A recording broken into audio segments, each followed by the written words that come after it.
Good evening and welcome. We'll call the regular board meeting for the Akron Public Schools Board of Education for Tuesday, May 29th to order. Roll call, please. Mr. Alexander. Present. Mrs. Baylor. Here. Mr. Bravo. Here. Mrs. Lasher. Here. Mrs. Mansfield. Here. Mr. Miller. Here. Reverend Walker. Present. All right. Joining us for the Pledge of Allegiance tonight is Allison Brown from Betty Jane Community Learning Center. Jennifer Lucas, the principal at Betty Jane CLC, had this to say about Allison Brown. When I was asked by the superintendent to choose one special student to lead the Pledge of Allegiance at this board meeting, my thoughts immediately went to Allison Brown. I have only been the principal at Betty Jane for 1 year, but despite my short time here, Allison has proven herself to be a leader not only in her 5th grade class, but in the entire building. Allison is a confident, intelligent, strong, and caring young lady. She is the voice of Betty Jane as an anchor woman on Hoot TV, every day delivering the morning announcements to classrooms within our school. She is also a crossing guard, and she can always be counted on to help with any endeavor in the building. Allison's accomplishments at Betty Jane are academic as well. She has been a student at Betty Jane since kindergarten, has maintained a straight A average since 3rd grade, and she has earned honor roll throughout all of her years as a student at Betty Jane. Allison participates in gymnastics and enjoys spending free time with her family, especially shopping with her mother. As she moves on to higher CLC, I am confident that she will continue to prove herself as a strong, reliable, and confident young adult, and that she will continue to symbolize the positive future of Akron Public School students. Good luck to you, Allison. We know that you will take all of the lessons learned at Betty Jane and do well for yourself in years to come. Congratulations, Allison.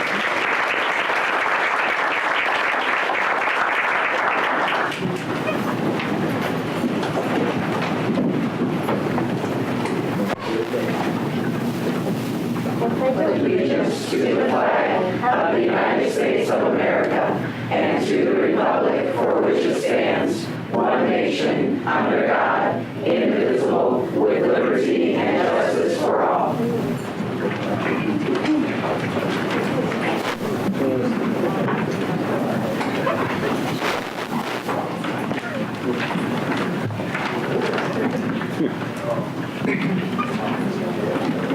And would you like to tell us who you brought with you today?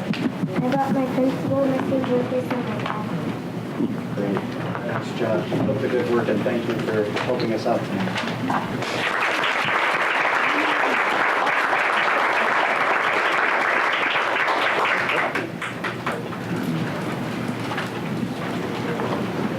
Always a yes.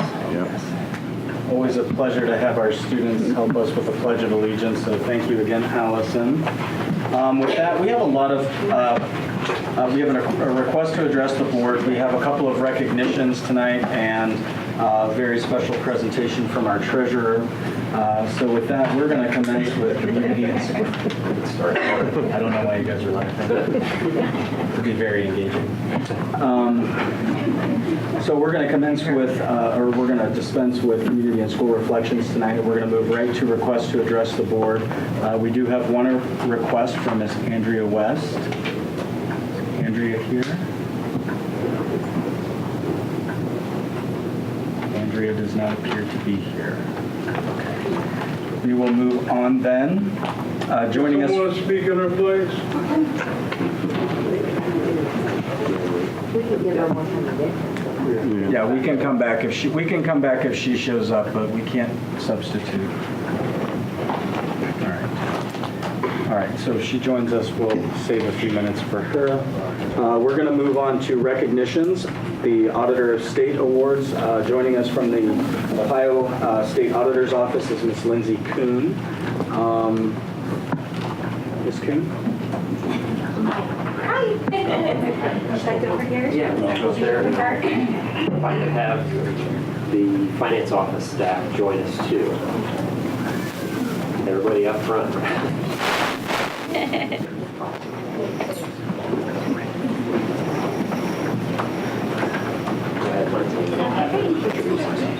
Great. Well, my name is Lindsay Kuhn. I am here on behalf of the great auditor, Dave Yost, and I'm truly delighted to be here this evening.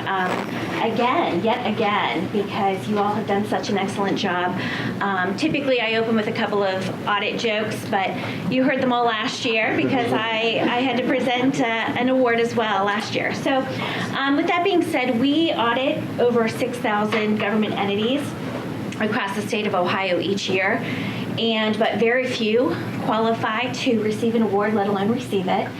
And it is so much more than just crunching numbers together, adding them, carrying the one, and calling it a day. It requires a lot of financial expertise, a lot of support and hard work. We know it's a collaborative effort, but we are so thankful that Mr. Pendleton here is at the helm, and I have not just one, but actually 2 awards here for you this evening. I have one for the summit as well. But this is quite a big deal. This isn't, again, it's not just about crunching the numbers, although we want everything to reconcile. It's about compliance. Every day changes, and working together with your administration and your board, and it's so much more than what I think your everyday citizen probably thinks. And just like everything in education, the audit process is ever changing. And so you really do need to have experts at the helm. And so I'm thankful. I lean on Ryan quite a bit when my treasurers across the region have questions and I have independence issues and maybe I can't answer them. I say, I can't help you, but I think I know someone who knows what they're doing. So I'm very thankful for your leadership, and certainly we can't thank you all enough for being excellent stewards of taxpayer dollars. And the auditor typically includes a letter with the award, and I'll just read the juicy parts. And basically, this explains that you have a clean audit, and it didn't contain any findings for recovery, material citations, material weaknesses, or significant deficiencies. And so this is quite a business you have here. This isn't just a little audit, and this is a really, really big deal. And I keep saying that because you are the only Big 8 school district to receive a clean audit. So.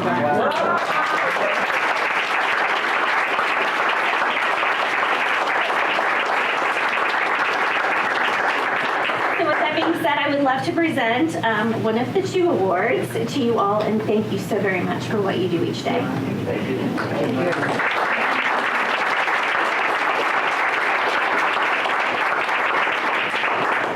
I just wanted to, I know I always give you some numbers to consider. These folks, as well as when we talked and briefed about tonight, we wanted to mention technology department who have their own separate audit, and the HR department who's really upstream creating all of the financial traffic for us to reconcile. So we did want to mention those departments too, and a special thanks to them. It would not have been a clean audit without their help and support as the departments that serve everybody else in the district. But these folks reconcile about $500 million every month, and it's a rare month if we're not reconciling to the penny. Wow. So I just, if you guys could go quickly, name and what you do for the district. How long have you been here? Todd Adkins, budget supervisor, 16 years. Wayne Bowers, finance controller, revenue. I'm moving into payroll now. Owen Fire, accounts payable supervisor, I've been here 34 years. Katie Pianco is the accountant, and I've been here 3 years. Ruth Solomon, administrative assistant, I've been here 16 years. Gloria Tilden, account clerk 4 in payroll, and I've been here 20 years come October. Kathy Cullum, account clerk 4. I've been in payroll since October of 2016, and then I was a secretary before that, and I started there February of 2015. Jessica Katzmeyer, I'm an accounts payable, and I've been with the district 20 years in October. Kathy Franklin, I'm an accounts payable. I'll be there 21 years in December. As you can see, we have a lot of experience that we should be thankful for. Thank you very much.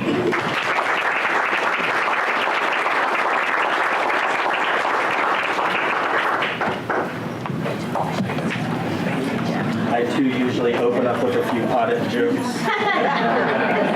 Usually at Ryan's expense.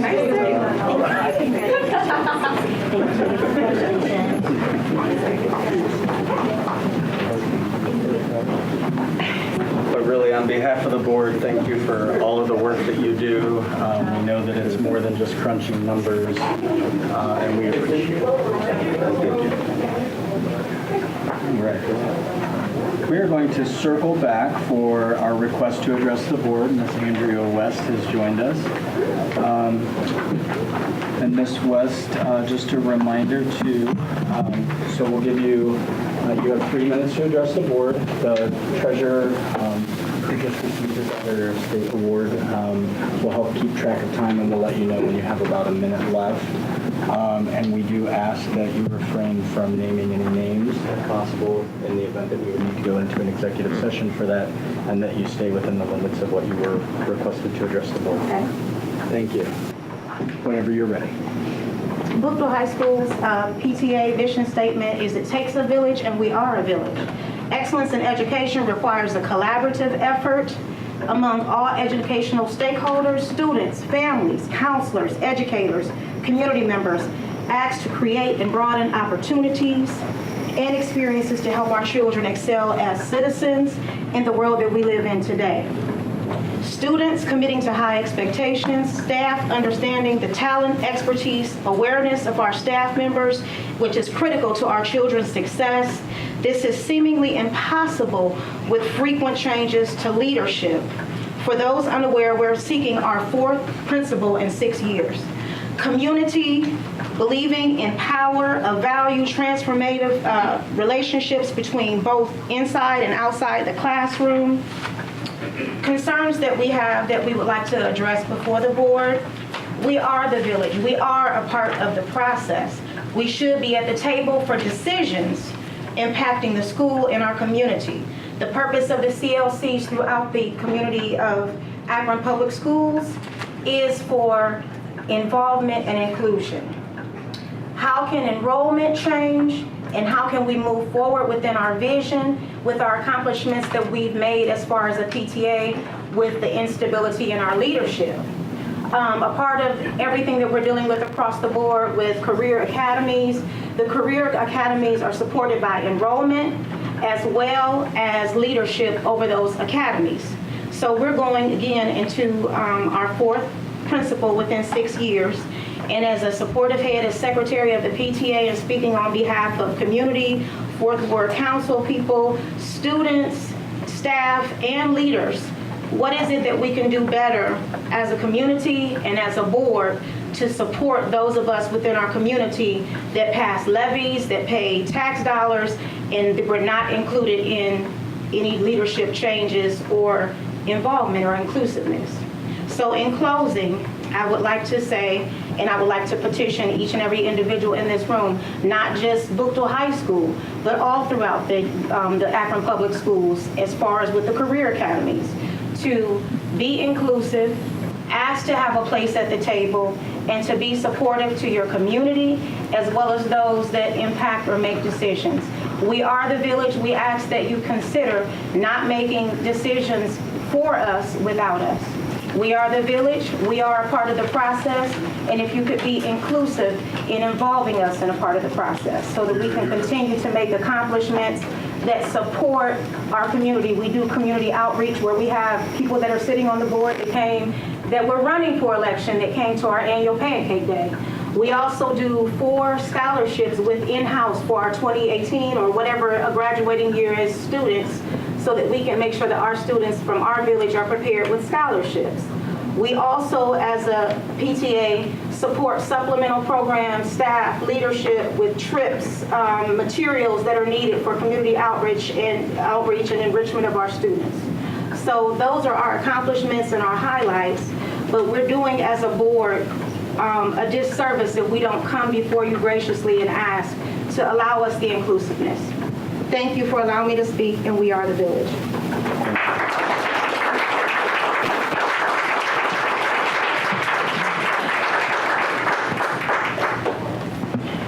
Thank you, Ms. West. And as is our policy, we typically don't respond at this meeting. We'll follow up with the superintendent, and the superintendent will reach out to you.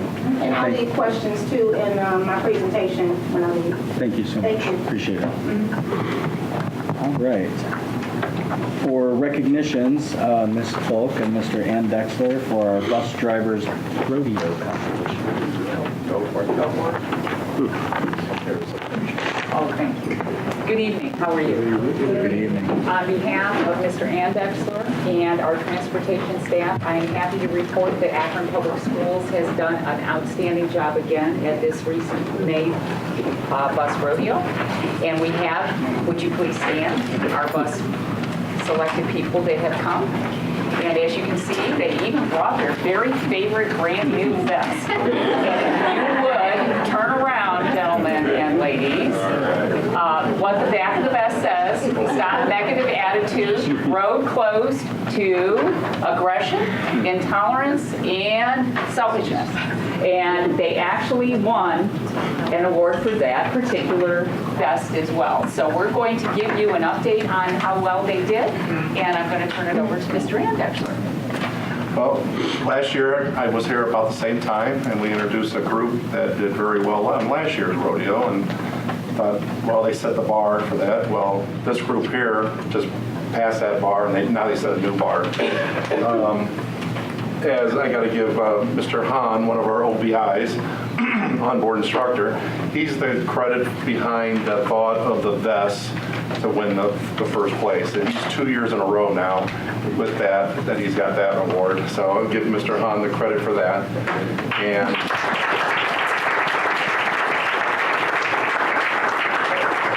what this group here is, how they set the bar. We've started some things new in the transportation department about 3 years ago.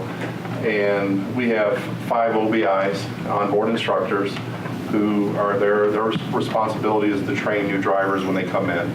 So fortunately this year we've had three out of the 5 people that competed actually placed, okay, which is very good for us. I'll introduce Andrew Doing first. He took 2nd place there for the rodeo. He also was eligible to go to the state, excuse me, and received Rookie of the Year, which is 2 years in a row now we've had Rookie of the Year for Akron Public Schools. So Andrew got that. Our 3rd place finisher,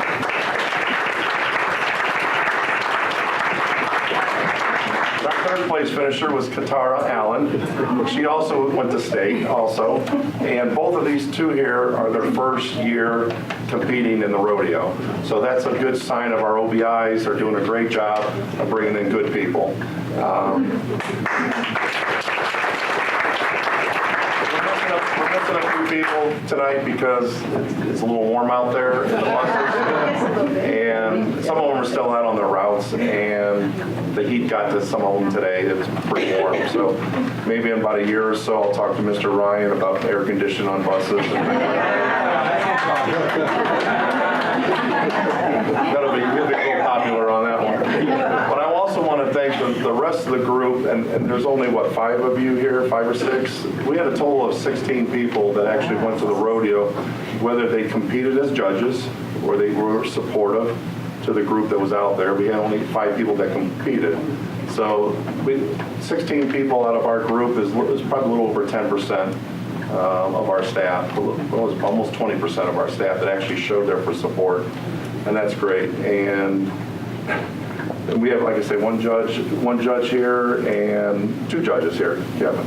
And it was nice to see our OBIs showing up there also. We had 3 or 4 out of this 6, 4 out of the 5, 3 out of the 5 showed up for the to support their group. Again, this year, like I already mentioned, we took Rookie of the Year 2 years in a row. We took first place team out of the groups. And that's a competition among themselves, not among themselves, among the whole group.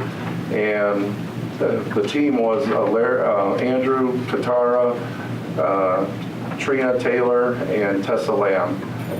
And Leslie. And they were our team. They 2 years in a row took first place for that. So that's unusual. And winning the outfit, so we took 2 years in a row. So that's very good. So we had a beautiful day. So the committee out there wants to thank the board, Akron Public, for reusing the buses, Akron Public Schools buses. we have a long history in Akron of using our buses or even competing in the rodeo. And one of these days, I'll supply the whole list of the awards over the last 15 years. But they were very thankful for Akron, the use of Akron buses, because we had to supply 10 buses, and they had to be exactly the same. And we had one bus got disqualified because 2 of the mirrors were different than the other 9. So they disqualified that bus. But our buses held up. The other school that supplied the conventional buses, which are the ones with the nose, ours are the flat ones, transits. They had like 5 or 6 of them break down during the day. Okay. Thankfully, none of ours broke down. So that's a credit to our mechanics, and that's also a credit to the treasurer approving my increasing the buses, getting new buses, okay, updating our fleet. So again, for Rookie of the Year, we get to have this title, or this plaque, I should say, is mounted on our wall. And if you would go through there, we have about 8 to 9 Akron Public School bus drivers are Rookie of the Year on here.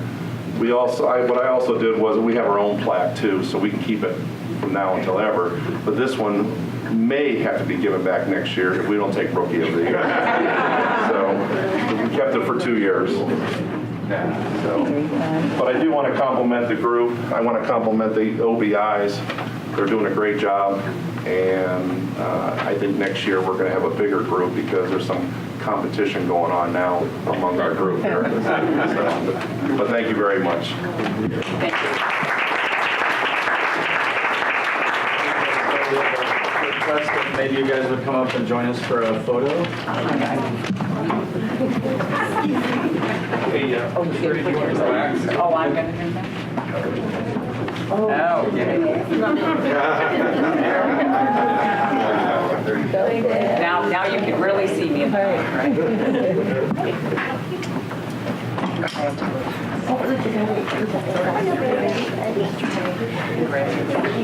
Ryan?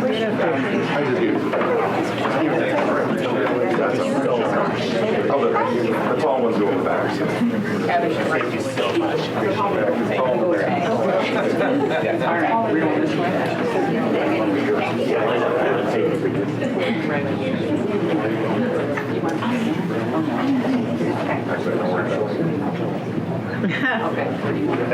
All right. We've done our down there. Keep it off of David's head. Behind it. This way, everybody this way. Hold on. No close-ups.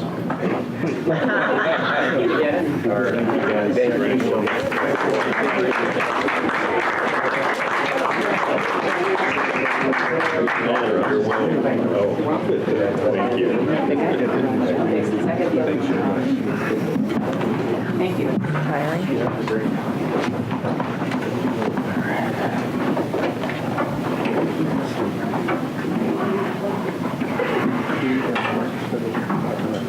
And joining us to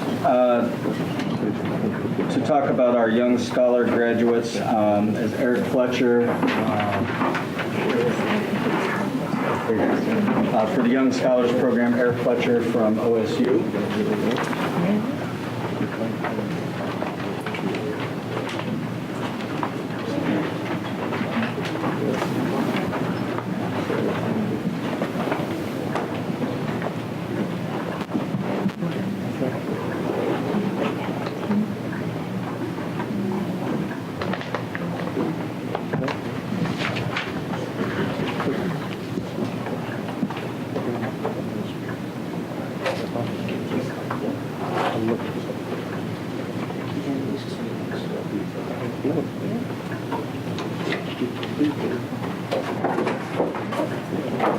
Sorry about that, ladies and gentlemen. All right, so good evening.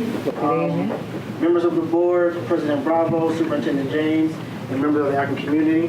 On behalf of the Ohio State University, the Office of Diversity and Inclusion and the Young Scholars Program, it is my honor and privilege to be up here in front of you all to present and honor our students here through APS who are graduates, graduated last week, graduation coming up Thursday, from APS who will be headed off to the Ohio State University. They are part of the Young Scholars Program. I'm not sure if anybody knows about the Young Scholars Program, but it was an initiative that was started back in 1988 under the Office of the President of the Ohio State University. Whose idea was to get, the purpose of it was to increase diversity at the university. So what they did is they set out for the 9 major metropolitan cities throughout the state of Ohio: Akron, Canton, Cleveland, Cincinnati, Columbus, Dayton, Toledo, Lorain, Youngstown. That's 9, right? All right.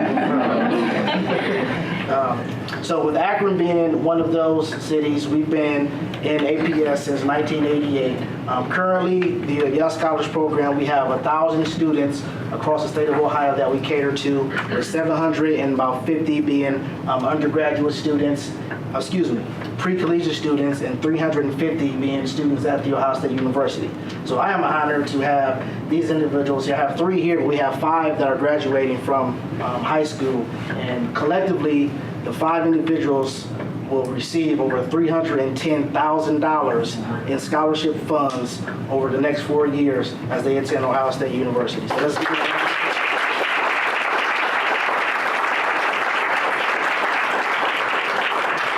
So the scholarship is based off of academics. So all of our students up here have over an unweighted cumulative of 3.3.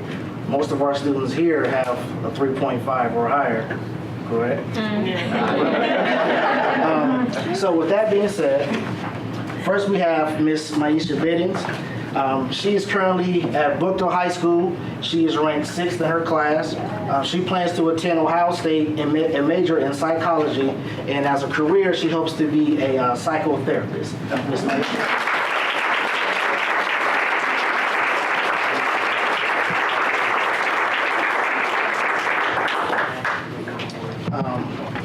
The next person we have, but he's not here, is Mr. Dier Blash. There's a race between Dier and Mariah as to who's number 1, who's number 2. They both attend Brookdale High School. Dier plays football. He also does throw shot put at Brookdale. He is going to attend Ohio State. He's going to major in finance through the Fisher College of Business at the Ohio State University. He plans to be an entrepreneur. Him and his buddy have a little clothing line that they do now. So there's a lot of T-shirts going around Brookdale High School that they design. So that's Mr. Dier Blash, who's not here. Still give him a round of applause.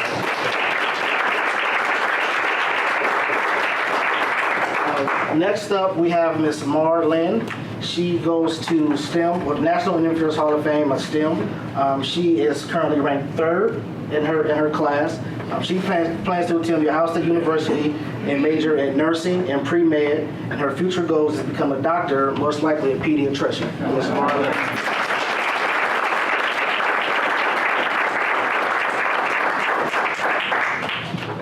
Dier is here. Come on up.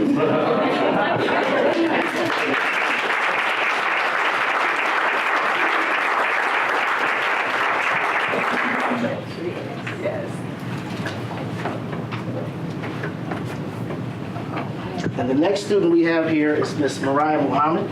She, like I said, between her and Dier, I think they're still tabulating the grades. So hopefully we know by Thursday.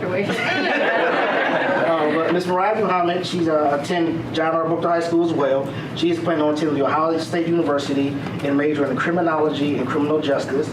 Her future goals is to become a detective in New York City and possibly go into the FBI.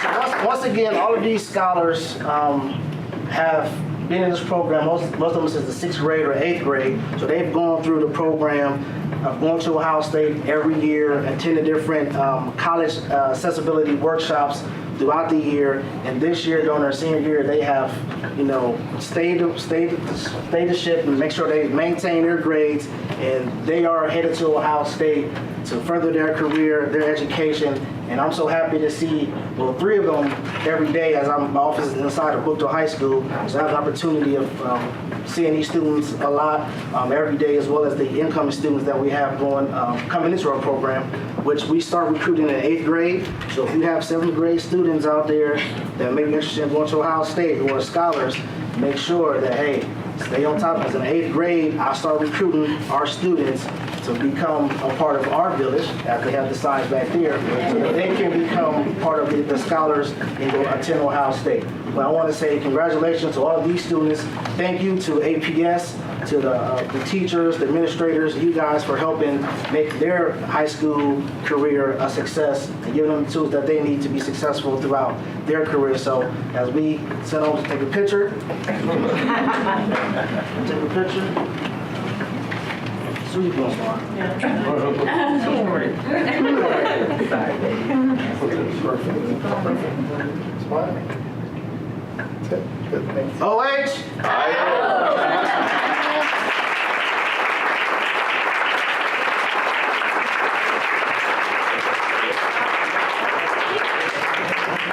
Mr. Bravo, I'm always saying something about this young man because he was at Brooklyn when I was there, and he has done a great job. I've seen him grow, and I'm glad to see that he's here in Akron doing a good job. Thank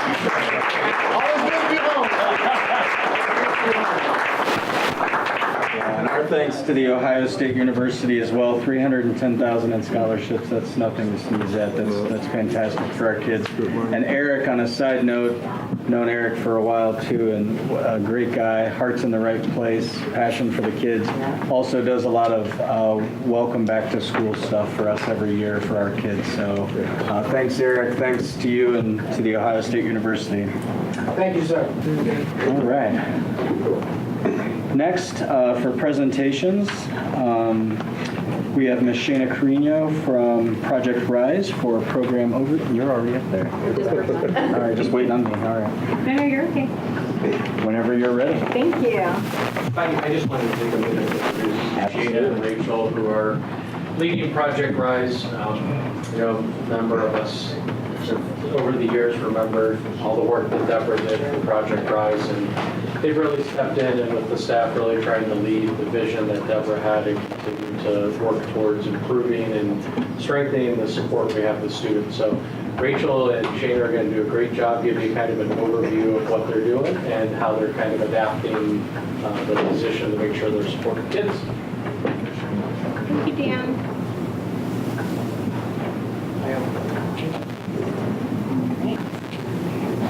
We're all connected, ready to go. Again, I'm Shana Carino. I'm the homeless liaison for Akron Public Schools. Thanks for having us today. Like Dan said, we wanted to do a quick overview of what we are doing in Project Rise for those who aren't familiar with it, and also some changes that we've made this past year. Behind you. Turn it on, that's for sure. There we go. So because we work with a subset of students in Akron Public Schools, specifically homeless students, we really see ourselves across the district focus. We work with students who are students across the district, across clusters, across schools. And so when we think about how we fit into a district focus, we want to make sure that our students, specifically homeless students, have equal access to the education that's available at Akron Public Schools. We want to make sure they can access high quality instruction, the positive learning conditions at Akron Public Schools, and eventually have an equal opportunity to become academically prepared and well-rounded students. I wanted to talk a little bit about our funding source. A big portion of our funding comes from the McKinney-Vento subgrants. The McKinney-Vento Act was passed in the 80s, and it prompted our program and many programs like ours throughout the country. That act set for the rights for families and students who are experiencing homelessness, but also responsibilities for school districts for educating the students who are homeless. And so every year we apply for the McKinney-Vento subgrants. We applied for it this year. We've been granted every year, and it's a big portion of what we're able to do here for homeless students. Title I is required to set aside a certain amount of funding for supporting homeless students, and so we get some financial support from Title I. We're housed under student services. We get some financial support from student services, and we also get we receive the PACT grant every year from Akron Community Foundation that supports art and literacy programming, and Rachel will talk a little bit more about that.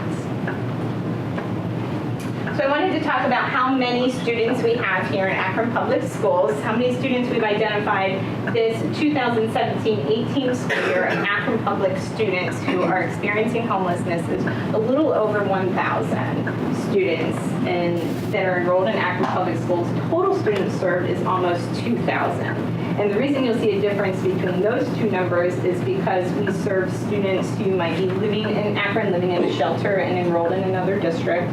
We also serve students 0 to 5, kind of preschool age students, and we serve students who might be enrolled in charter schools but living in Akron who are identified as homeless. We see our program really in 3 tiers, and that's how we prioritize our services and what we do. Primarily, we do what the McKinney-Vento law mandates that we do, and that is that we remove barriers for families experiencing homelessness. If a student needs to enroll new to the area and is without certain documentation, birth certificates, proof of residency, then we resolve those issues for them. We also request transportation to their school of origin. So if you have a student who's lost housing on the east side of Akron and they have to move in with family on the west side of Akron, then we'll request that the transportation pick them up on the west side and keep their school of origin in the east side. We take care of fees if there are, especially any fees that prevent credit transfers or graduation, then we'll take care of those issues. The second tier we do because we have a sub-grant and we have other sources of funding. Those are the things that we are able to do because of our other sources of funding. We have tutors in the shelters across the Akron area. We have an academic advocate program that started in January of 2018, which I'll talk a little bit more about. And we have our arts and literacy program, which Rachel will talk about. That third tier is our social services, referrals. We know that students who are hungry or who don't have clothes can't attend school and be successful. And so we have a referral system that we use in that third tier. Some of the questions and some of the things that we talk about when we first talk to a family who's experiencing homelessness is if they are a teen living on their own, if they're planning to attend college, we try and troubleshoot some barriers they might have. If they need food, if they're getting to school okay, if they need access to a school counselor, maybe mental health services, if they apply for housing or know how to apply for housing, and if they need clothes. And importantly, we also ask them if they're safe where they are. So what we're finding is that despite the services, despite the programming that we've had in place, we're still seeing an academic difference between Project Ride's homeless students and students who are not homeless. We're seeing that about 45% of students who are identified by Project Rise are testing in the intensive or targeted range of our MAP test scores. That was based on our winter MAP test. And about 28% of those, that's compared to about 28% of the Akron Public Schools total students. Project Rise students are missing about 12% of school days versus 7% of Akron Public School students. What we really want to see is no difference between those two groups. We want to close those gaps. And so we came up with a program, Academic Advocate Program. Again, it started in January of 18, and what we have right now are 5 part-time academic advocates that are assigned by cluster across the district. Their job is to know, support, and connect students, and their main goal is to close that achievement gap between homeless students and non-homeless students.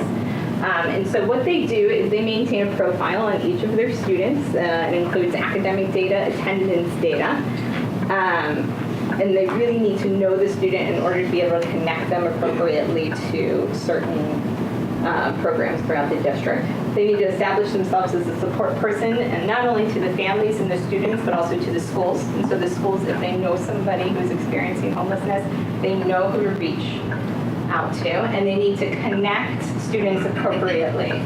And so that involves being aware of what interventions already exist in the community and the school, which students are appropriate for those interventions, and connecting them appropriately.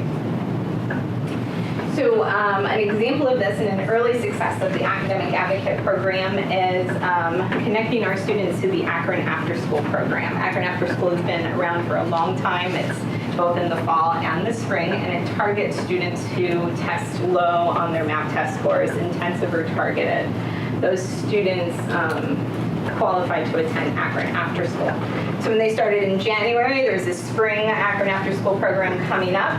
We identified the students that, well, first they need to know about Akron After School. They needed to know which sites were full sites, which sites were modified sites, which grades could attend each program. And then they needed to know about their students. They needed to know their test scores, and they needed to know, okay, these students in these grades and these schools can attend Akron After School.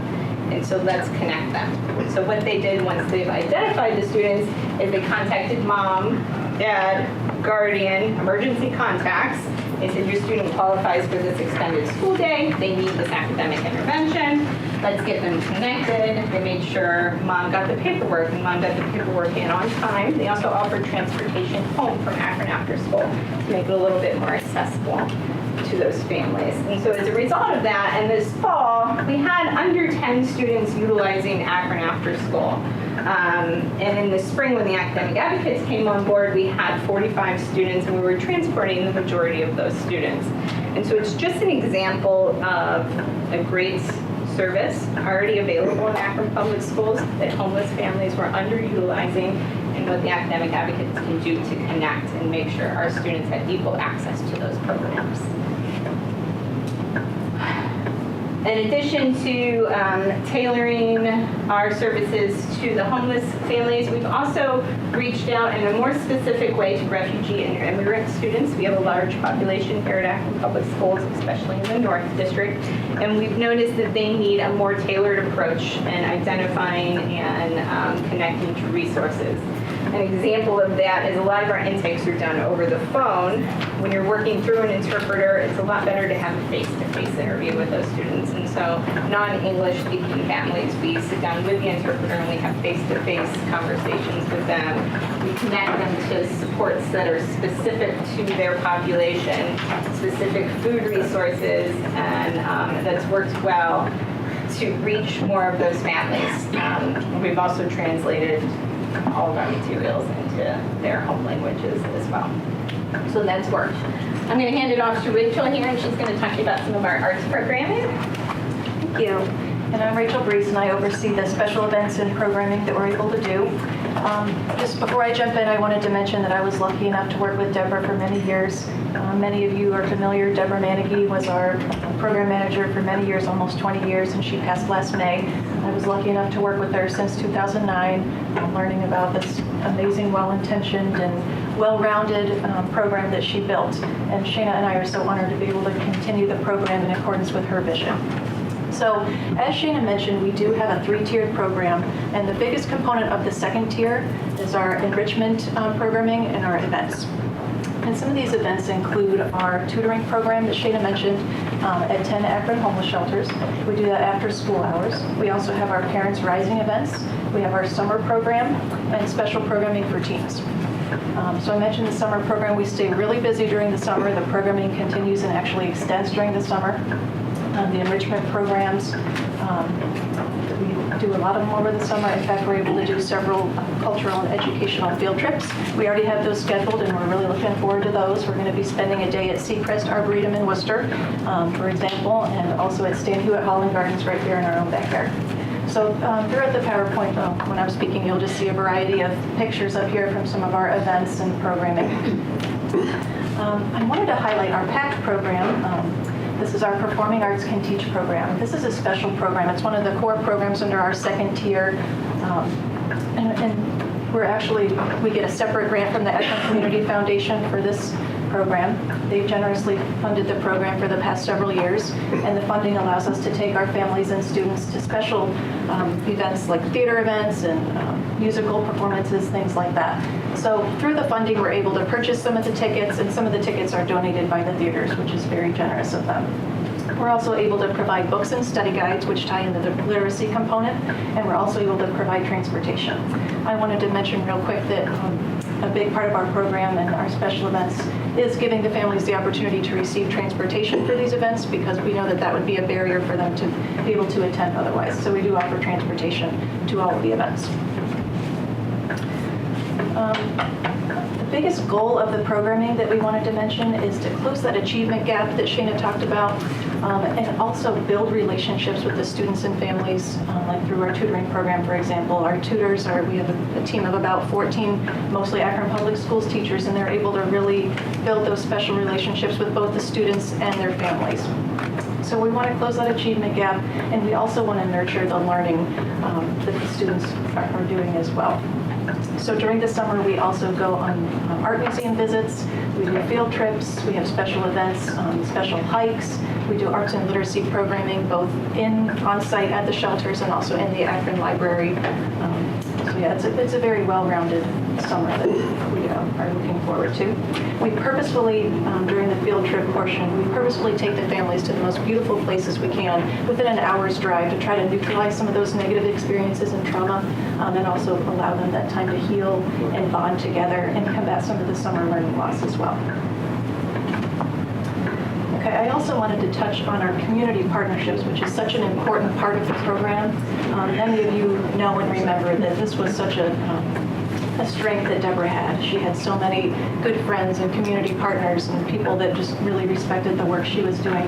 So we want to just continue those partnerships on, some of them being the Weatherbank Playhouse, Head Start, the Akron Art Museum, Cuyahoga Valley National Park, more than we would have time to mention and more that would fit on this slide. So we're really grateful to our community partners. One that I wanted to highlight real quick, Holy Trinity Lutheran Church. That's where Deborah went to church, and just this past fall they opened a food pantry, the DLM Food and Resource Room. This was named and created in Deborah's honor. Shana and I worked alongside some members of the church and also Deborah's son. So we were able to really continue her legacy there in our service. So these partnerships allow us special opportunities and referrals for our families. So a lot of these partners are listed on the street card and resource guide. Some of you may be surprised to know that the street cards are actually a project of Akron Public Schools Project Rise. We've won several community awards and helped numerous people with these, and we're really proud of them. And we're able to help a lot of people during the intake process as well with all the partners listed here. So that concludes the presentation. We wanted to thank you so much for this opportunity. We were really excited when we knew that we had the opportunity to share with you a little bit about what we're doing to grow the program even more. So we'd also like to take some time to open up for questions if you have any questions for us. Well, first, thank you definitely for the presentation. I think we're all looking forward to that, so we appreciate you taking the time to come in. I just have one. Who did your presentation? Isn't it beautiful? Yes. Yeah, we have Seriously, we did it. Yeah, I did it. We have an academic advocate and an intake specialist that are just, you give them information and you say, please make it pretty, and they do it, and they are really good at it. I texted Morgan while we were sitting there, and I said, their presentation is on point. Yes, it is. It's pretty, and I'll make sure they know that you like it. Questions or comments? I do love the year-round piece, but Ms. Mansfield and I were talking about the social and emotional aspect of the program. That's big for people who are homeless and who maybe had trauma in their life or some type of mental health. So that's really good. So I just want to comment that stuck out to me really big, other than the academic part. That's a big piece in order for them to be involved academically and be emotionally involved in academics. So, thank you. Yeah, I just want to add, Deborah, she was so passionate about the homeless children. She was such an advocate for kids, and she did so many things to bring people to the table for support. She was just an awesome, awesome advocate for Akron Public Schools and for the children in our community. So thank you guys for carrying on her legacy. And I know she'd be proud to know that you guys are continuing her good work that she's done. So thank you. I first became aware actually of your program when I worked at Weatherbank through Deborah and that Rachel before I was even on the board. And I know it was always one of our favorite days as well when the children came and their families as well. As Mr. Alexander and I were kind of whispering. So the mental health aspect, I can't imagine anything that's as traumatic to a child as not knowing where you're going to sleep at night or not. So and most often with our mental health pieces, there has to be buy-in from families and buy-in from parents. Is there anything that we can do that's automatic? Is there anything that happens that's automatic that is trauma treatment? I'm assuming that most of these kids are put in touch with one of our groups, pastoral counseling, Greenleaf. I can name them all. Child guidance. I knew I had to look at you to get that one. Is that something that I'm sure it's offered? Is there anything that we do that is done wherever they are and things like that? So the one thing that we do is we make sure that all of our staff at Frederick Rice have extensive training in trauma-informed care and trauma treatment. And we do several trainings throughout the year. Melissa McLean from Akron Children's presents for us. We've also been to several community presentations about trauma. And we want to make sure that everybody who has contact with our student and our families comes from a trauma-informed lens. We also talk about mental health options with each and every family. The conversation starts with, how are they doing with the transition?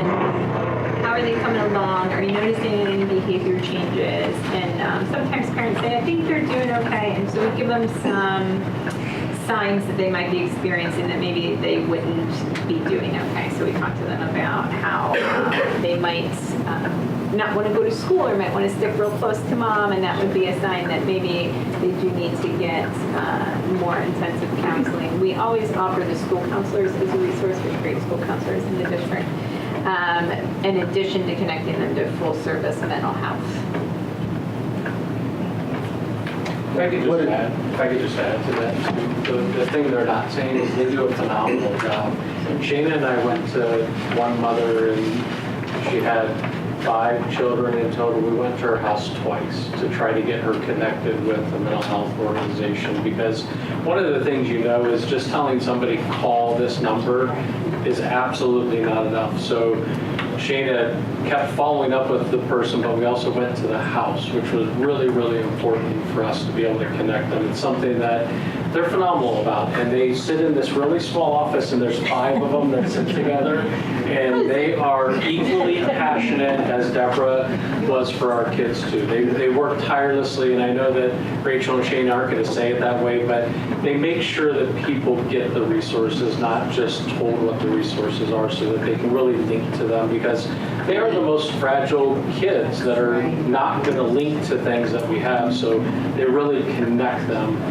And then they use the connections they have at, like the one was child guidance, to really make sure that the community program knew who they were, and the parent knew, and then they actually made the connection. So I just wanted to say that. Well, and also knowing the difference between what's normal childhood development, and what is trauma is not always easy. And just because one kid did something one way and another kid is doing it a different way doesn't necessarily mean it's trauma, but it could. So, having eyes on is huge. Thank you. What's the age range? Especially do you have more younger children, older children? What's your normal or regular? What's our breakdown? I would say it's pretty even across grade levels. Probably slightly more in the elementary age, because typically we can offer more to families, and so they reach out a little bit more. I think that there's probably some high school age students that are we haven't identified or we're missing because of what we can offer transportation, and we can talk to mom, and I think if we're missing any student, it's probably at the high school level, where so we have advocates in the schools more often to just be a face there. We do identify and serve birth to high school, so the babies are included in our count as well.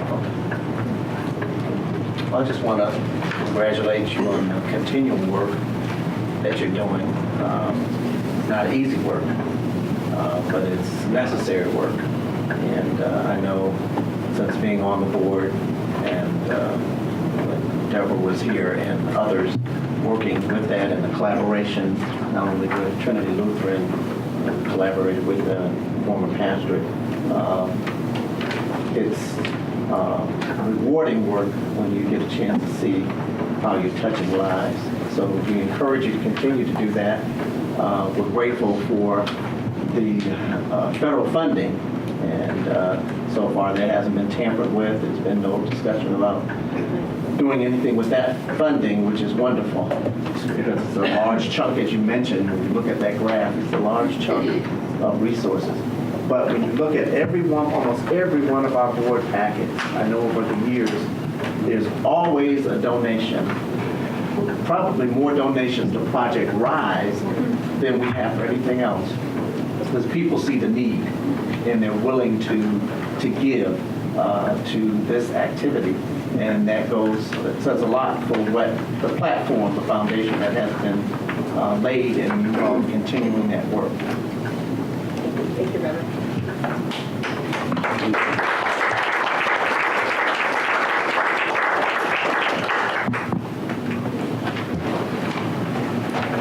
Thank you very much. And of course, all of this has been a run-up to the big presentation.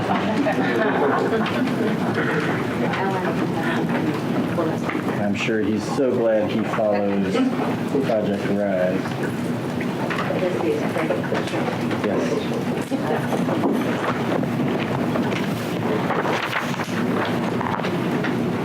And Mr. President, you have my permission to gavel and the administrator to try to come in right now. I may not be here. All right, Mr. Pendleton, whenever you're ready. Hearing nothing, we'll move forward. No pressure, right?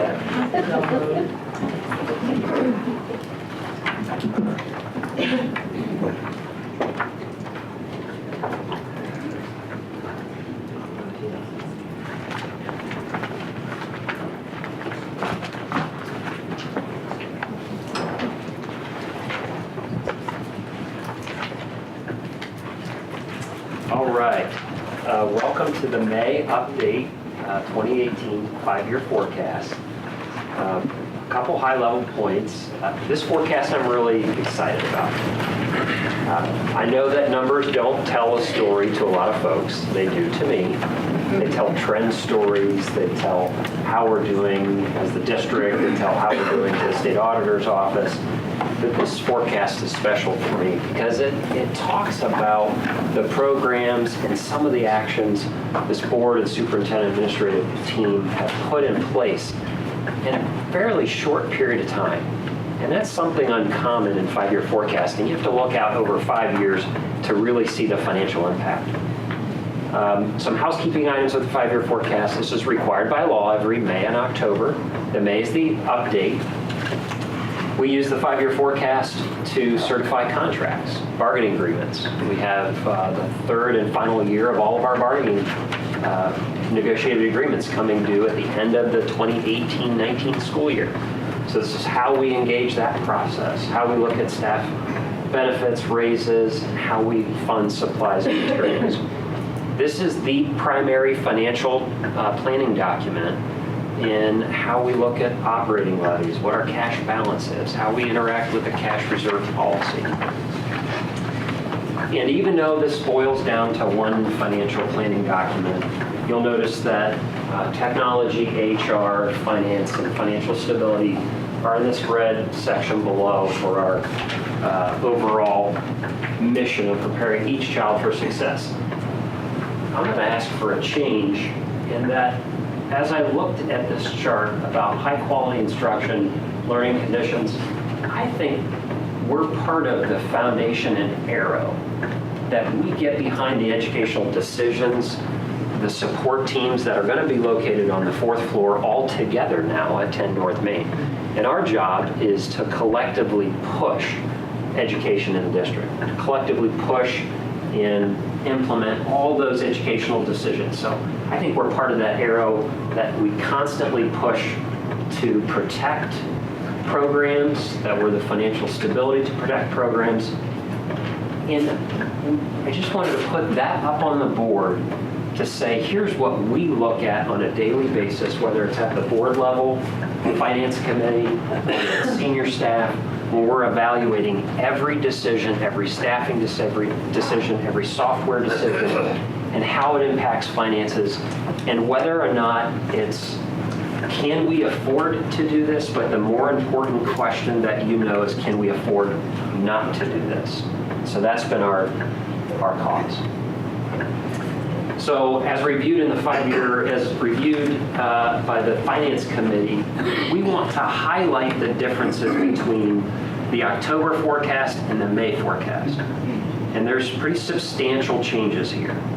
And what I'm most excited about is these are employee and staff-driven changes. I'm most excited about that. And they're very impactful. They're millions of dollars that hopefully you take away from this presentation, that we're returning dollars to the classroom. So if you look at the top chart, we end the 5-year forecast with a negative 13, almost $14 million. We deficit spend this school year. Fiscal 18 is the 17-18 school year that we're coming to a close. And in May, look at the difference in the balances.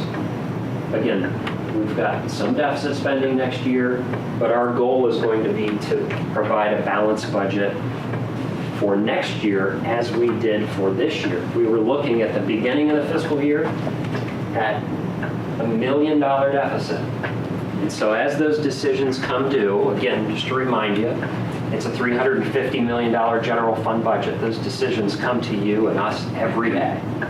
And so we were able to balance the budget, make positive, impactful changes for long-term stability, which reflect through that strategic planning document before. And we're ending with significant cash balances out 5 years. So the presentation is going to be highlighting these two differences. This is the snapshot of the 5-year forecast. Quickly review revenue. This is an enhanced chart from the suggestions of Finance Committee. To put the graph to the right, it's still a financial table. The graph to the right shows you where we should be spending our time. On the revenue side, we look at, I can't see it on my screen, we look at about 90% of our revenue is either local or state driven. So that's where we need to invest our time in. If you look at that top line item, real estate growth there is no growth. That's basically flat, has been basically flat since 2008. So the only and substantial revenue growth has been from state funding. And that's the unrestricted and the restricted grants and aid.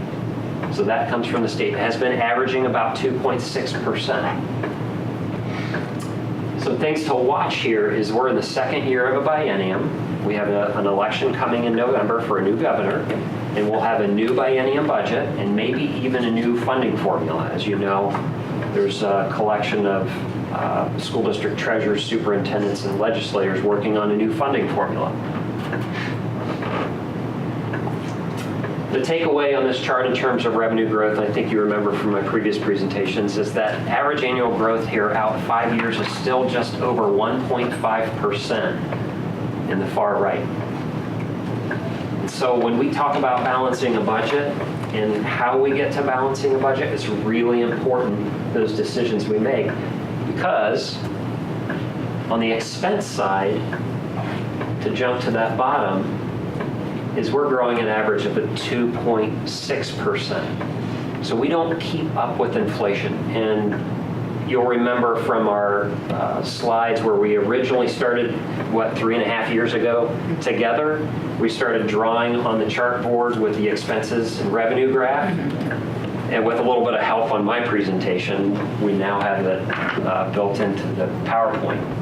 And so here we want to spend our time on salaries, benefits, and purchase service. And so we're a service organization. It's not uncommon for school districts across Ohio to spend between 70 and 85% of their entire budget on salaries and benefits.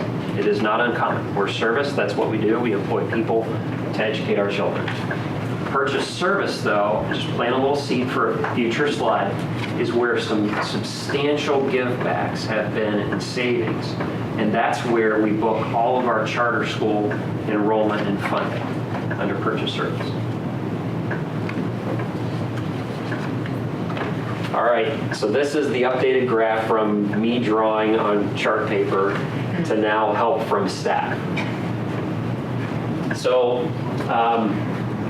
our left axis is our annual budget, our bottom is our years, and right is our cash balance. And so you know that in 2012, this was a period of making reductions, cuts. You know that we trimmed our expenses, even though they were substantial. When you're talking about the budget, it just doesn't look that substantial on a chart, right? So that inflationary growth comes back in a hurry. But we passed an operating levy. So this is a period where we grow. This shaded section is our cash balance. It's a period where we grow our cash balance. Sometimes we get critique about that. It says, why are you carrying over such a large cash balance? Because someday, you know, every school district in Ohio, 611 of us now. When I first started reporting to you, there were 614. There's 611 of us that eventually get to that same spot of deficit spending. So that represents October forecast, and this is May. Now, we got some jokes out of this the last time, but that's October, and this is May. From the finance side of the house, major changes were done. In display like this, they buy you a couple years. All right, so we'll overlay both. It is a little busy, but let's talk through that. So again, green's revenue, red is expense. We bought ourselves maybe a year to 2 years with the changes that have been employee-led. I want to stress employee-led, where we're still building some cash reserves. And in a staff meeting today, we were trying to make it as non-financial and tell the story as something that you would remember. So we're going to reference this as the alligator graph. The alligator graph says when you don't manage your expenses and you can't keep up with inflation, that alligator's mouth continues to open. It opens, right? And if we don't stay ahead of that curve by shifting about the decisions that we've made in terms of consolidation into program consolidation with this year, we can't stretch that out. Right, so we know eventually we will be back. It's not any day soon, thankfully, but the staff member said alligator graph because we know if that mouth gets open too wide, it's going to be painful. And what does it mean by being painful? It means program cuts. That's what's painful to us. So when we talk about protecting the classroom from the financial perspective, it's sitting at every meeting, every staffing meeting, every technology meeting, every board meeting, evaluating every decision with the assistance of the board and superintendent, and showing what that long-range planning document does with that decision being implemented, so that every decision is purposeful for protecting that classroom. There was a question this morning at scrimmage about, so how does our cash reserve policy interact with this chart? And if you remember, we passed a policy a couple years ago. It's about 10% of our budget. So it would be right in here. About, let's say, $35 million would be our cash reserve policy. So if you look at that first chart, and we'll reference it again at the very end, that's about 10% of our overall budget, and we probably get there between the 4th and the 5th year of this forecast, which we were getting there in the 3rd year of the October forecast.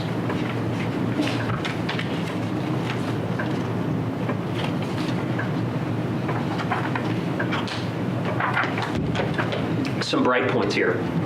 This is not in itself a very exciting graph, but it tells a story which I'm just jazzed about. Right? So what doesn't show here is the past 20, 25 years. You know what that chart looks like. I refuse to show it anymore. I don't want to look at it. But all of my financial modeling is built on trends, it's built on equations and logarithms to take it out for the next 10 years, and they're broken. We broke it. We broke the financial model because we've gone from 21,000 to 20,007, and then we added kids back for 2 years. That's just a huge accomplishment that I'm calling employee-led, because that conversation that we were all a part about why aren't kids staying in Akron Public Schools? From Mark Williamson working with media, that media resonating down to Columbus. To some extent, we are the epicenter for that conversation, and you know that. But our offerings and how our programs are constantly adapted to attract and retain students, how our district has probably one of the most technological advanced districts in the state of Ohio because of the CLC process. It's amazing to me that we've grown enrollment, and it's breaking my financial model. So you know, say the average annual 3-year loss, I should be estimating 350 kid loss per year when I look back over 20 to 25 years. 550 kids at a 5-year average, and over 800 kids at a 10-year average. The financial model's broken, and I'm happy it's broken. The other bright point is community school enrollment. This represents students choosing to leave the district since 2015 to 2018 for community schools. So again, those are numbers to me, so I tried to put it into a story that makes more sense, that tells a little bit better story. So those are the dollars in tuition. That's the total saving. That's the equivalent millage. I think that's really important for the community to know about. And that's average annual salary for our step 0 to our retiring teacher is about $65,000 in average. It's right a little bit lower than the statewide average, and our colleagues and peers. That's 80 teaching salaries, just in community school enrollment alone.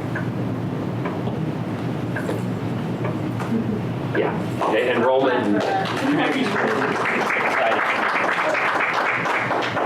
All right, I got lots of critiques this week about not including spreadsheets. I'm sorry, I did my best.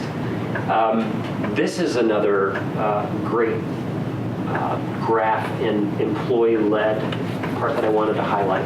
This represents our health insurance. And as you know, we've been doing a lot with health insurance. As you know, the last 2 negotiated agreements had major changes that employees agreed to in terms of plan design and premium share. And while that financial modeling takes years to implement, when you're talking about a $50 million spend out of $350 million, we have reached a goal that I didn't think we would be.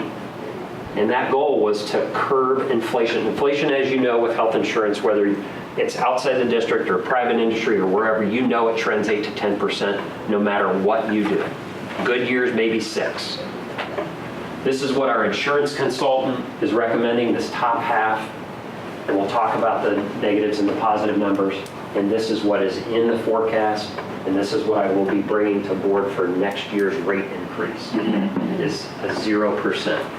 And as of right now, all the data leads me to believe that the 2019-20 school year will be another 0%. And then because it's the 5-year forecast, I have to conservatively estimate, but it's still less than that 10%. If you remember, we were here together, I think the very first year was a 17% renewal in health insurance. The second year together was a 12% renewal. And we said, we need plan design changes, we need Paladina, we need to curb some of our behaviors, because this is not the board's health insurance plan. This is the employee's health plan. And through HVAC, we've made a lot of great changes to include Paladina, consolidating into one provider. And so this will reflect with the employees as we bring fringe rates here next month for our June budget. And so the employees will get the benefit of those fringes. These are millions and millions of dollars that I'll call employee-led and returning to the classroom.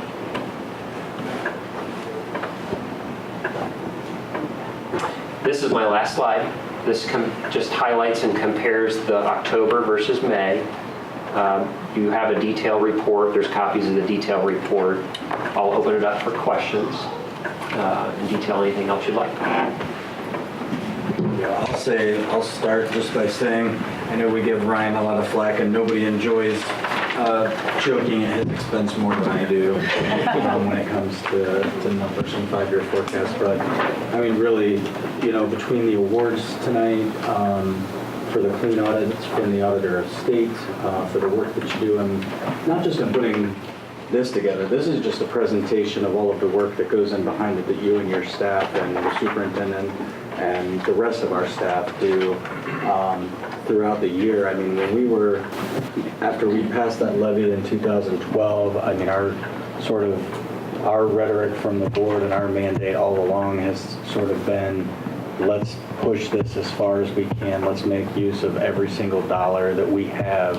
And, you summed it up perfectly to the community by saying, look, every school district, 611 find themselves in this situation. They're on a 5 to 7 year cycle. And I think when we passed that levy, we looked back, and I think the longest we had gone without a levy was 9 years, and that was at some point in the 70s. And so every school district gets to this point at some point. We're looking at the, not being able to stretch it any further. But you guys have done what I think is a phenomenal job. I mean, the consolidation of the administration buildings, the health insurance changes, all of these things taken together to keep pushing this and show the community and the state that it can be done and that you can be as responsible as you can and that you can push these things out as far as you can. So kudos to you, kudos to your staff and to the rest of the administration for this 5-year forecast, because it's a really bright sort of shining moment for us tonight. So I'll open it up for questions. I don't have a question. I just want to say job well done. And I mean, for us to be the first, being led by you, being the first district to get a clean audit ever in history, that speaks volumes of what you and your team and the rest of the administration has done, and other departments which you spoke about, because everyone contributes, no matter what their job is for Akron Public School, whatever you do, you're contributing to this bottom line. And it's just a great victory for us in our district, and I just appreciate it so much. And thank you for all your work and your effort that you put into this to bring it about.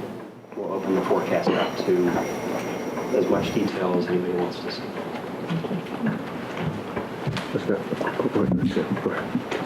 I just want to point out, can you go back to the health insurance one where you're forecasting the zeros for budget purposes? I hope you're being too conservative, because I don't think any of these numbers yet reflect what Paladina can do for our health insurance numbers. And I hope that's something that comes out in the meetings tomorrow.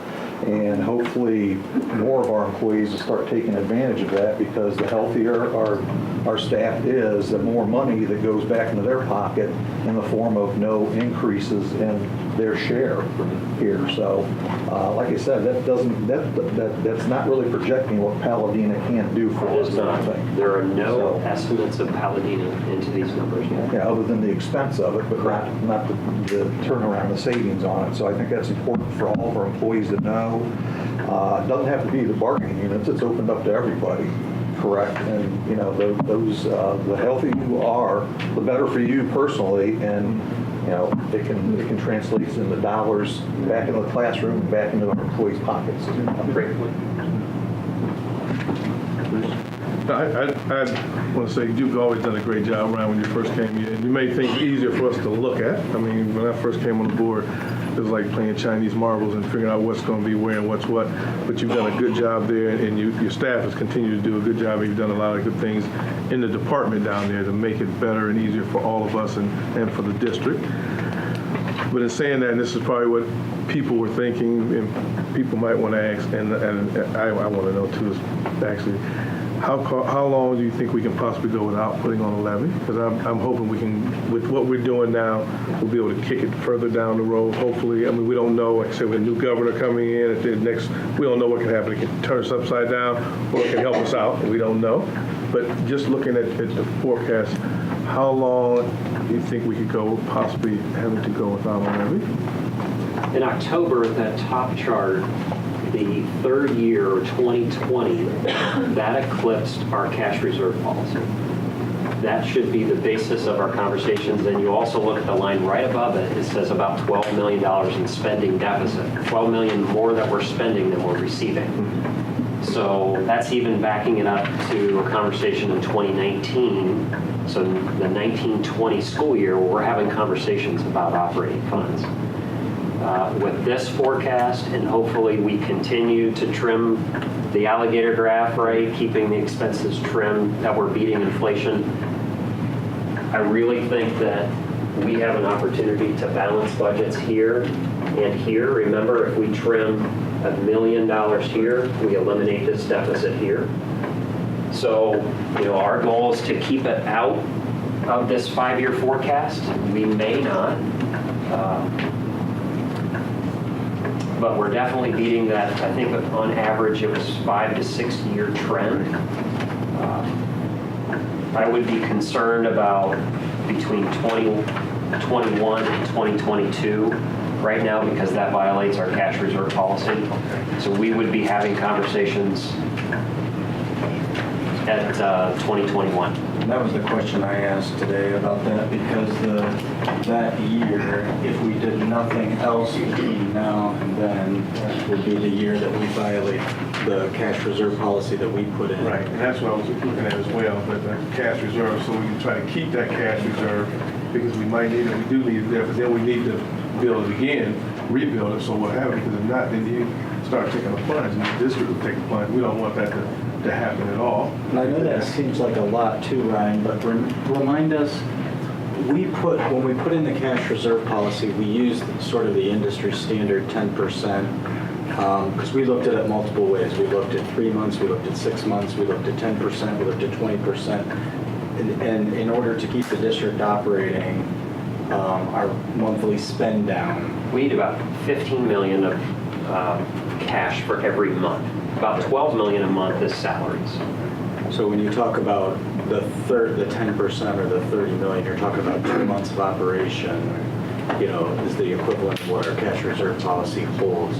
So if we did nothing else, either 21, 22, I think that's good. I mean, look at how early it was before that.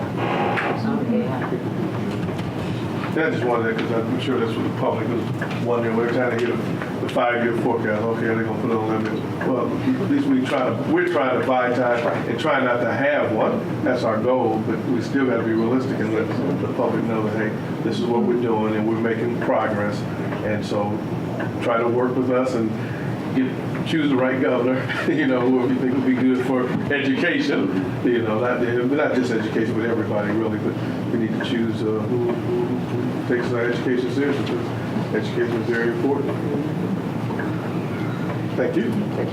I just want to add a quick thanks to Ryan. I think I've always thought of accounting as a very hard and fast science, and I think it is, and you've also proven to me that it requires important values as well. And I think understanding the strategy and the values that you and your team use, that it's student-focused, it's employee-led, it's conservative when planning in the future, are incredibly helpful to us, and I just want to say thank you. And for giving us the alligator.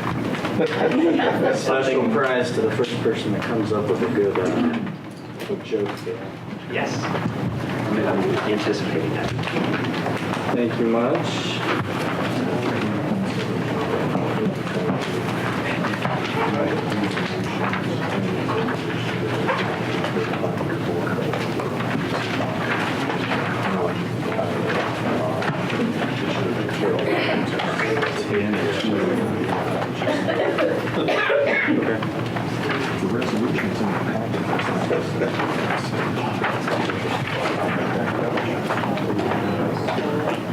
All right. Thank you. Thank you, good. With that, we have approval of the meeting minutes for the regular meeting. So moved. Second. You know what? That's because he hadn't said this. We had to approve them. And I skipped it. We were adding it to consent. That's what we were just talking about. Okay. It was not on the consent. But we have a motion and a second on the meeting minutes. Any questions, comments, discussion? Hearing none, roll call, please. Mrs. Baylor? Yes. Mr. Bravo? Yes. Mrs. Lasher? Yes. Mrs. Mansfield? Yes. Mr. Miller? Yes. Reverend Walker? Yes. Mr. Alexander? Yes. And we'll go back. We need a motion for approval of the 5-year forecast. So moved. Second. We have a motion and a second. Any other questions, comments, or discussion on the 5-year forecast?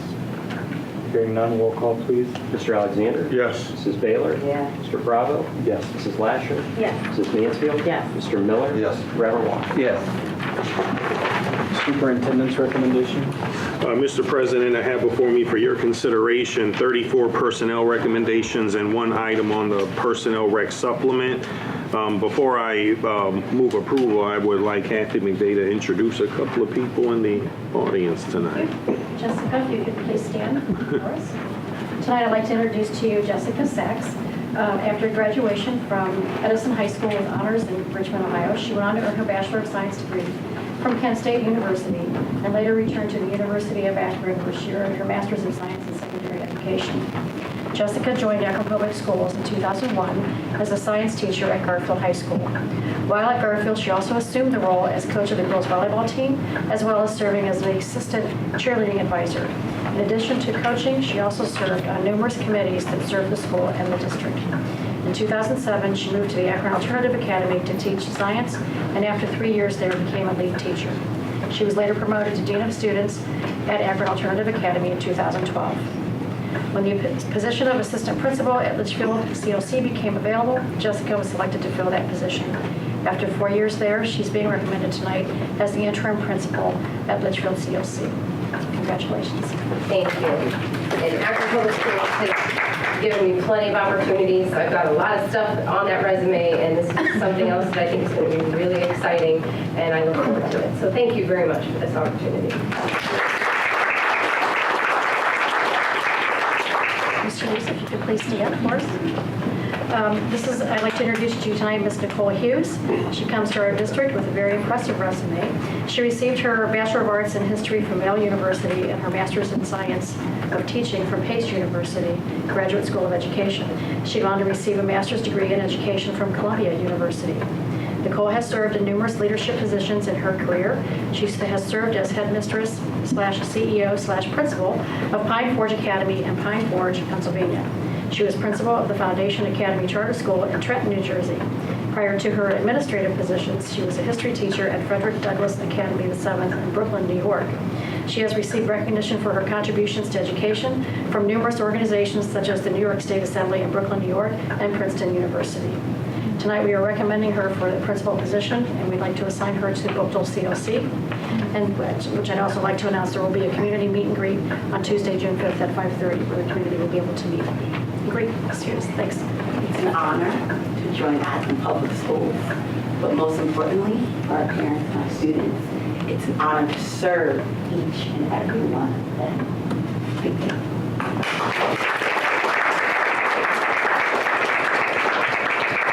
And with that, Mr. President, these recommendations are in proper form. I need their approval. Just want to, their families are here.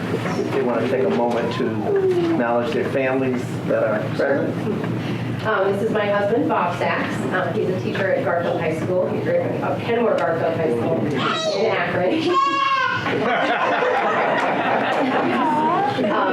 My daughter, Abigail, who is a 5th grader at Lake Schools, and my son, Aiden, we like to call him AJ, and he is going into 2nd grade at Lake Schools. When Mr. Black asked me if I would consider this position, I came home and of course I talked to my husband first, but then I had to run it past my little best friends here. And Aiden was the only one that said, Mommy, that means you're not going to spend as much time with us. So as soon as he said that, I said, well, buddy, but maybe I can take you to Disney. He was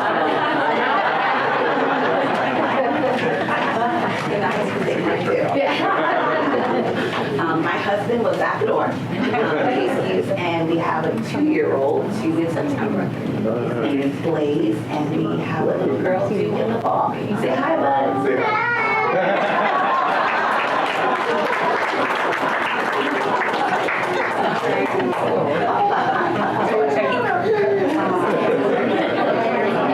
We do have a motion. Do we have a second? Okay, we have a motion and a second. Any questions, comments, or discussion on personnel? Can I just say, I have never seen better behavior. I think there should be some kind of special board accommodation, not only, right, they sat through a 5-year forecast?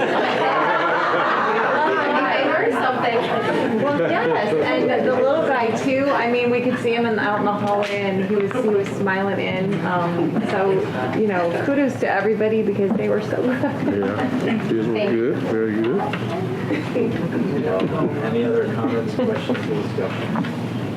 Hearing none, roll call, please. Mr. Bravo. Yes. Mrs. Lasher. Yes. Mrs. Mansfield. Yes. Mr. Miller. Yes. Reverend Walker. Yes. Mr. Alexander. Yes. Mrs. Baylor. Next, Mr. President, I have before me for your consideration 2 motions and 9 resolutions on the consent agenda. These recommendations are in proper format. I move their approval. So moved. We have a motion and a second on the consent agenda. Any comments, questions, or discussion on the consent agenda? Hearing none, roll call, please. Mrs. Lasher. Yes. Mrs. Mansfield. Yes. Mr. Miller. Yes. Reverend Walker. Yes. Mr. Alexander. Yes. Mrs. Baylor. Yes. Mr. Bravo. Yes. And finally, Mr. President, I have before me for your consideration 16 business affairs recommendations. These recommendations are in proper form, and I move their approval.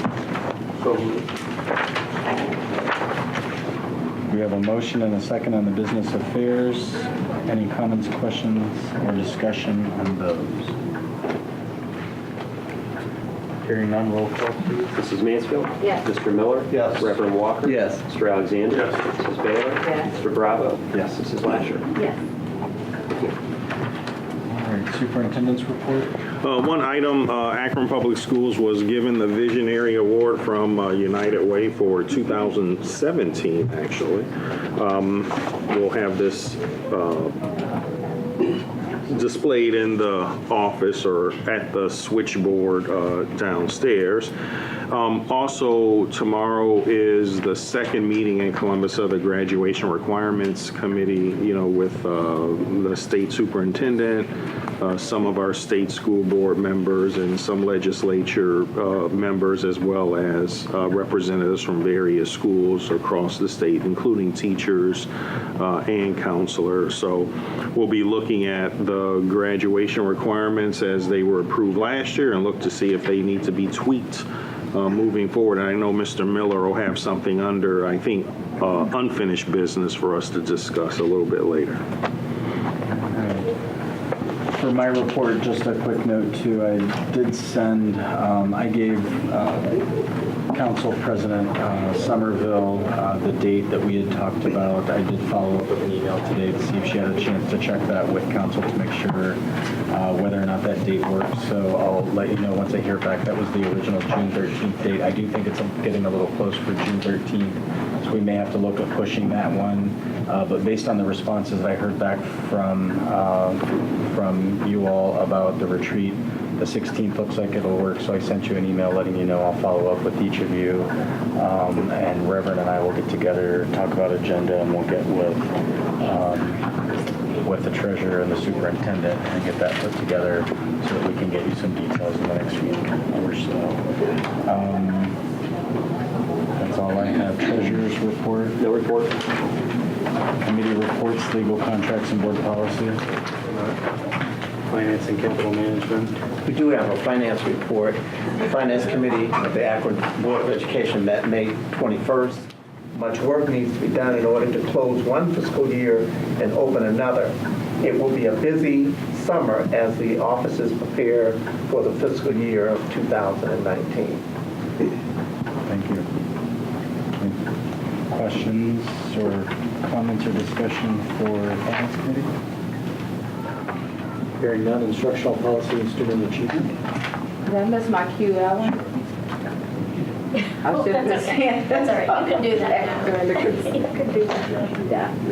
Well, I just want to take the opportunity to thank the LeBron James Foundation for item 6, donations to the I Promise School of $250,000 for Don Drum sculpture and upgrades at the 400 West Market Street. Also, special thanks goes out to the GAR Foundation for item number 8 for a grant for King CLC to support teacher professional development, digital literacy tools, and instructional material for international baccalaureate designation. So we'd like to just thank those two organizations. And then during our meeting held last Friday on the 25th, we had an exciting update on what's happening in college and career academies as well as our I Promise School. At the next board meeting, we're going to have Dr. McWilliams-Woods and our staff share some slides that we received the highlights of on experiential learning opportunities for our students that they're receiving in academy work. Wait till you see the pictures. Pictures truly are worth 1,000 words, and that's what we oohed and awed about the most. You'll see at your place, there should be a College and Career Academy handout. Couple highlights on there. You should see the signed partner agreements that are listed. I'm allowed to read all those out, right? Okay. She's like they're, just the next great thing to come down the pike, because there's so many great things coming down the pike. At East, we have KeyBank signed. At North, we have Famous Supply. At North, we also have Summit County Public Health. At Ellett, the Cog Valley National Park. At NIF STEM, we have, the high school, we have Inspire Aviation. And at North, we also have the YMCA. I mean, the news just keeps coming and coming. There's so many great things happening right now. The community is just really coming together. One of the things I enjoyed the most also in this update is the Instructional Improvement Day that's on June 7th, which will be an opportunity for the North High teachers to go to a workplace learning either at Akron Children's, Keystone, Famous Supply, or the University of Akron. They'll take tours and learn about the culture of the organization as well as what the employees do and what their expectations might be. And so they can then bring those experiences back and integrate them into their lessons for next year. So that's amazing. And then, let's see what else. There's going to be new business partners and updates to our partners for our pathways coming up, so stay tuned, that's your tease. And then as far as I Promise schools, there's some things for the network that you'll see. There's also an update here for you. I'm not gonna read those to you, but just please do notice as Mr. Alexander and I were asking questions about trauma-informed instruction on May 17th and 18th, the IIPS staff had their second round of professional development and team building with Melissa McLean, you've heard her name at least twice this evening, presenting on trauma-informed instruction, and Carla Sibley and Yvonne Culver providing insights into cultural competencies. So just wanted to highlight that in particular since we've asked a couple questions about that this evening. So please take a few minutes to read that over, and then you'll get to see some of the pictures that we got to see next meeting. Any comments, questions, discussion for instructional policy? Hearing none, unfinished business. Yes, I had. There's been some, I've been approached by some people. I've seen posts on social media, and I've gotten in conversations with people, and we've seen some, letters, the editors or op-eds about the presentation we had on the alternative pathways to graduation recently. And I asked David if I could get some more information on some of the alternatives, the ones that seem to pique more people's interest than the other. I'm not in the same camp as a lot of people that I've talked to, and we've read about where they're painting every alternative as being bad for the school system, because I don't think that's correct. I mean, if you get a credential or you have an ACT or a work key that shows you're remediation free and could move on to post-secondary, I think that's high school diploma material. The ones I have question on that I'd like some more information on, I reached out to David if I could get it, was capstone project. People have asked about, what's the rigor, what's it going to look like. I see we have a handout here in front of us for that. That's very helpful. The other one I've had questions on is the 120 hours of volunteerism or working, and how that translates into somebody being, diploma material when they haven't hit the benchmarks that the state put out to renew this year. So that was my question. I know, David was going to have somebody address that. At your placements, number one, this is the summary of the work that, the first iteration of the state graduation requirements. So this isn't something Akron Public Schools made up. There were people from all over the state, including some folks from business who were really vocal about the 120-hour work requirement. So this is a summary of the work that was done last year that was approved by the State Board of Education. In terms of the different pathways, if you look on the front page of it, there are basically 3 pathways in Ohio. The main ones, earning 18 points across 7 in the course exams, earning a industry recognized credential, and a score of 12 points on the work keys test, and then the college and career readiness test, which are the ACT and SAT, earning remediation-free scores in math and English on those 2.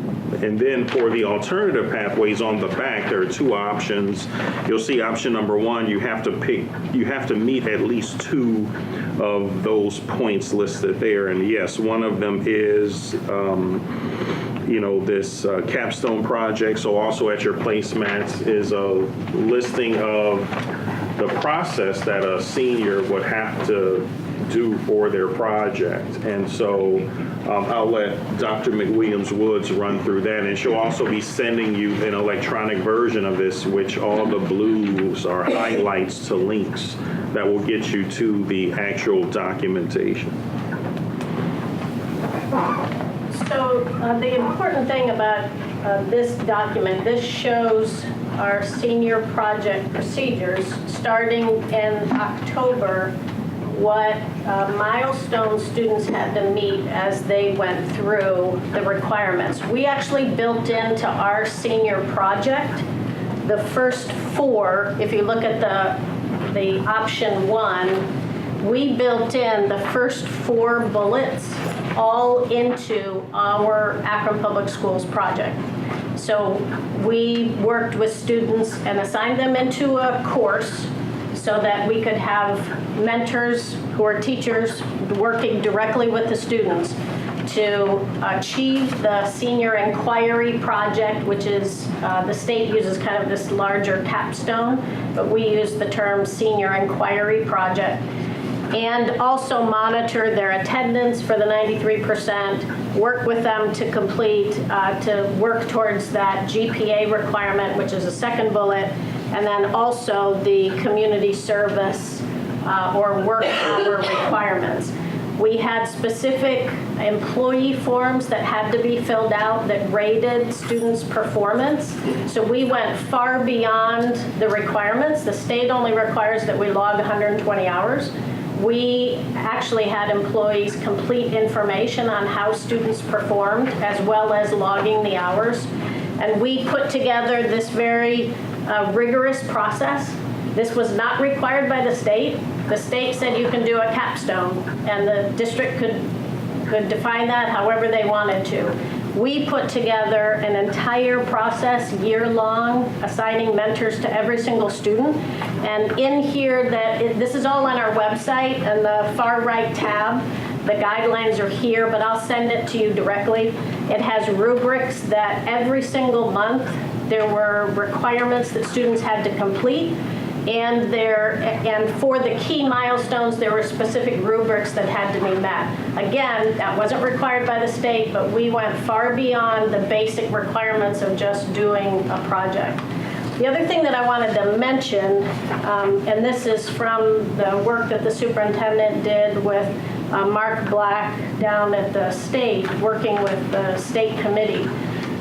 The reason for these options, these were not, all of these options weren't designed to be equal replacements for state tests. So it wasn't, okay, students only scored 16 points on the state test, they're missing 2 points, so what would be equal to an Algebra 1 unit, and therefore that's going to be one of the options. The whole discussion was around what do we feel as though is important in the state of Ohio to prepare successful graduates who can go into all of these positions that our employers are scrambling to find high-quality employees. What else demonstrates their readiness? That's where attendance, 93% attendance. Now, when you think about 93% attendance, you wouldn't say, okay, how does that equate to 2 points on an algebra test? That's not the design of this. Attendance was so important to our employers in the state of Ohio that they said, if we can push those seniors to be at 93% attendance, that demonstrates readiness to graduate and to launch into college or career. And then the GPA. The capstone was because they wanted problem solvers, independent thinkers who can actually go, and we built it so they're designing real problems in the community that they're passionate about, researching them, and then doing a real life project, not just writing a paper. What we heard from our employers through College and Career Academy is to really put together a project that they're solving issues that they see and that they're passionate about in their community. That's what our employers are asking for, so therefore that was an option. Community service was another one, and work experience. That's why it ended up on here. And so that's why we designed it the way we did, that we would have mentors work with the students in a course all year long. Students who are the greatest at risk actually sat in a course with the teacher, and students who are not quite as at risk were assigned a mentor that worked with them all the way through. Capstone's going to be part of College and Career Academy requirements. Absolutely, correct? Yeah. absolutely. Yeah. Good project. Thank you. And I'm glad you guys did that, because my thought in education, all education is not in the classroom, and we have to be realistic. A lot of it comes outside the classroom, and so the work that we're doing with our kids, we're doing a better service by putting them in some of those areas than a disservice, because every kid is not going to go to college. Some might go to trade school, some may go to military, but we're preparing them. So those are real life experiences they get, which will weigh a whole lot more than sometimes just in an actual classroom. And so I'm very glad that, because I just saw education for years making a wrong turn. And I think going from a direction where we've really helped students in the past, that we were really hurting them because everything was so focused on testing. Anybody can take a test any given day and score very high or score very low. But what does that tell you? Not a whole lot about an individual. And Mr. Alexander, we really believe that this is that turning point for the state of Ohio, yes, where it's no longer the only thing that defines a successful graduate is a test score, and that now it's test scores. You still have to pass the test, you still have to work towards a test, but there's also other ways to demonstrate your readiness to graduate. And we believe that at least a good portion of these will continue moving forward, so that this just becomes the standard way that students can graduate. I'm very happy. And I just, like I said, following education for all the years I've been around and seeing a change. We were hurting versus helping. Now we're going back to really helping our students. So thank you, guys. Now with all this, though, it's great, it's wonderful. How we're going to hold the employers accountable for, what they told us they wanted, in a quality employee. So when these students complete these programs and we go and try, whoever's going to go, try to advocate for them becoming employed, how are we going to hold their feet to the fire from, the input that they gave us? I'm proud to say that Akron Children's Hospital, which has always been our trailblazer with the academies, they came and sent their human resources staff and interviewed every single senior in their academy, the Health and Human Services Academy, for positions at at Akron Children's Hospital. And that's commitment. example. That's commitment, right? Right. Mr. James, and then I think. Oh, no, fine. Yeah, our whole college and career academy, program is built on having employers come and work with our kids. So they form those relationships a lot earlier than they normally would. I think we're seeing that come true, with the work at Children's Hospital, and then for a lot of other companies who come in, they've seen our kids.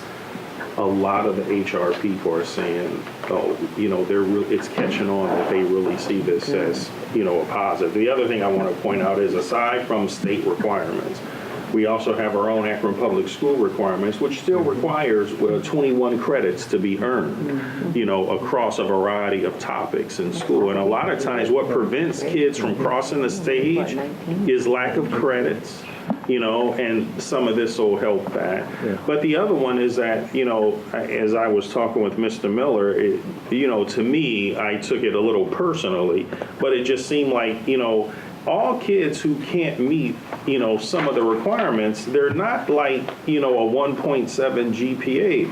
There were 3.7 kids, who met all their credits but couldn't pass, like in the old one, one of in the course exams. And, even under the previous alternative pathway, these were kids, who had earned the requisite GPA in that content area. If it was math, they earned the GPA. They had the 93%, attendance, but couldn't pass that section on the old version of the test. And so those were many of the students who struggled, but everything else, 20, 21, 20 on an ACT, a decent GPA, but Mr. Alexander's right, when it came to the test, they couldn't break that barrier. So those were, quite a few students, and we would give them the, summer option to go back and try and retake it or earn what they needed to cross the stage eventually. So,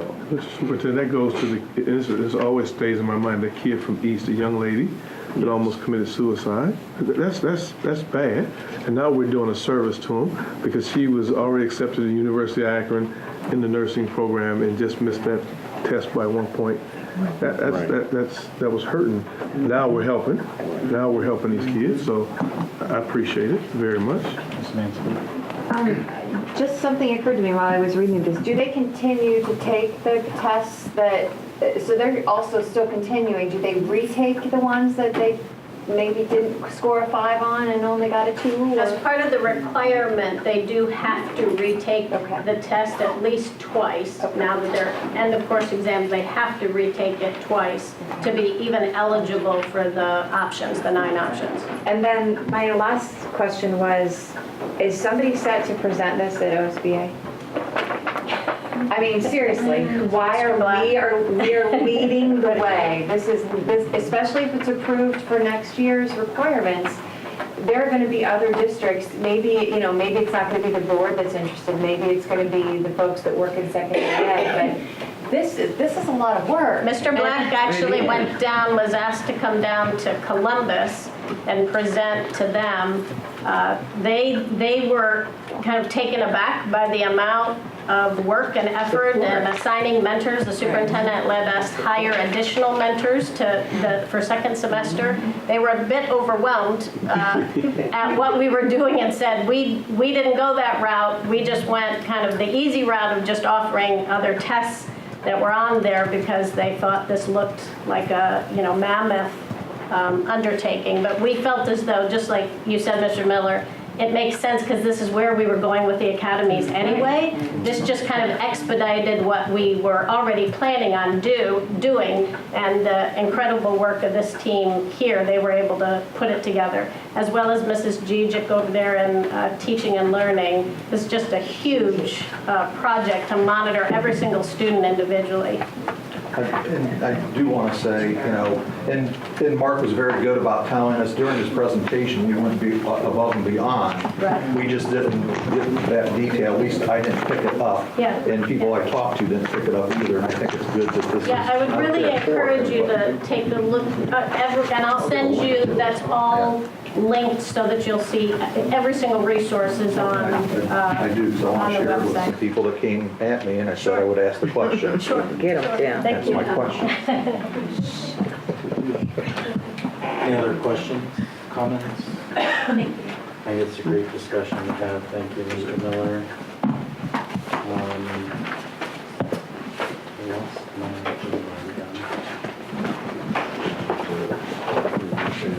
Oh, here we are. Here you go. Any new business?